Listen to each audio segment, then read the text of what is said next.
படித்ததில் பிடித்தது. கடவுளிடம் ஒரு விவசாயி கடுமையாகச் சண்டைக்குப் போனான். உனக்கு பயிர்களைப் பற்றி என்ன தெரியும்? நீ நினைத்தபோது மழையை அனுப்புகிறாய், தப்பான சமயத்தில் காற்றை வீசு வைக்கிறாய், வறண்ட நேரத்தில் மழையை பொழியாமல் பயிர்களை வாட வைக்கிறாய் என்று கடவுளிடம் முறையிட்டான் அந்த விவசாயி.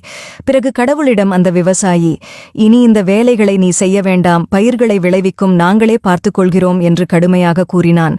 கடவுள் உடனே, அப்படியா? சரி, இனிமேல் வெளிச்சம், மழை, காற்று எல்லாம் உன் கட்டுப்பாட்டிலேயே இருக்கட்டும் என்று வரத்தை கொடுத்துவிட்டு புறப்பட்டார். விவசாயிக்கோ சந்தோஷம் பிடிபடவில்லை. அடுத்த விதைப்பிற்கான பருவம் வந்தது. மழையே பெய் என்றான். மழையும் பெய்தது. மழையே போதும் நில் என்றான். மழையும் நின்றது. ஈரமான நிலத்தை உழுதான். தேவையான வேகத்தில் காற்றை வீசச் செய்து விதையை தூவினான். மழை, வெயில், காற்று எல்லாமே அவன் சொன்ன பேச்சைக் கேட்டன. பயிர் பச்சை பசேல் என வளர்ந்தது. வயல்வெளியை பார்க்கவே மிகவும் ரம்மியமாக இருந்தது. அறுவடைக் காலமும் வந்தது.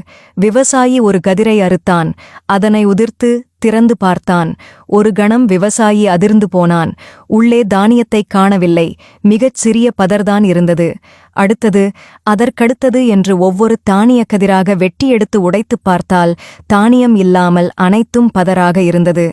ஏ கடவுளே என்று கோபத்தோடு கூப்பிட்டான். மழை, வெயில், காற்று எல்லாவற்றையுமே மிகச் சரியான விகிதங்களில்தானே பயன்படுத்தினேன். ஆனாலும் பயிர்கள் பாழாகிவிட்டதே, ஏன் எனக் கேட்டான். கடவுள் புன்னகைத்தார். என் கட்டுப்பாட்டில் இருந்தபோது காற்று வேகமாக வீசும். அப்போது பயிர்களெல்லாம் அம்மாவை இறுக்கிக் கொள்ளும் குழந்தைகளைப் போல பூமிக்குள் தங்கள் வேர்களை மிக ஆழமாக அனுப்பிப் பிடித்துக் கொள்ளும். மழை குறைந்தால் தண்ணீரைத் தேடி வேர்களை நாலாபக்கமும் அனுப்பும். போராட்டம் இருந்ததால் தான் தாவரங்கள் தங்களை பாதுகாத்துக் கொண்டு வலுவாக வளரும். பிடித்தது எல்லாவற்றையும் வசதியாக அமைத்துக் கொடுத்ததில் உன் பயிர்களுக்கு சோம்பேறித்தனம் வந்துவிட்டது. தளதளவென்று வளர்ந்ததே தவிர ஆரோக்கியமான தானியங்களைக் கொடுக்க அவற்றிற்கு தெரியவில்லை என்றார். வேண்டாமையா, உன் மழையும் காற்றும் நீயே வைத்துக்கொள் என்று கடவுளிடமே அவற்றைத் திருப்பித் தந்துவிட்டான் விவசாயி. பிரச்சனைகள் உங்களைப் போட்டு அழுத்தும்போதுதான் உங்களின் திறமை அதிகரிக்கும். இருட்டு என்று ஒரு பிரச்சனை இருந்ததால்தான் மின்விளக்கு கண்டுபிடிக்கப்பட்டது. பயணம் என்பது பிரச்சனையான போதுதான் வாகனம் உருவானது. பிரச்சனைகளே இல்லாமல் இருந்துவிட்டால் நம் மூளையின் திறனை எவ்வாறு அறிவீர்கள்? பிரச்சனையில்லாத வாழ்க்கைதான் சபிக்கப்பட்ட வாழ்க்கை. எதிர்பாராத திருப்பங்கள்தானே நம் வாழ்க்கையைச் சுவையாக அமைத்துத் தர முடியும்.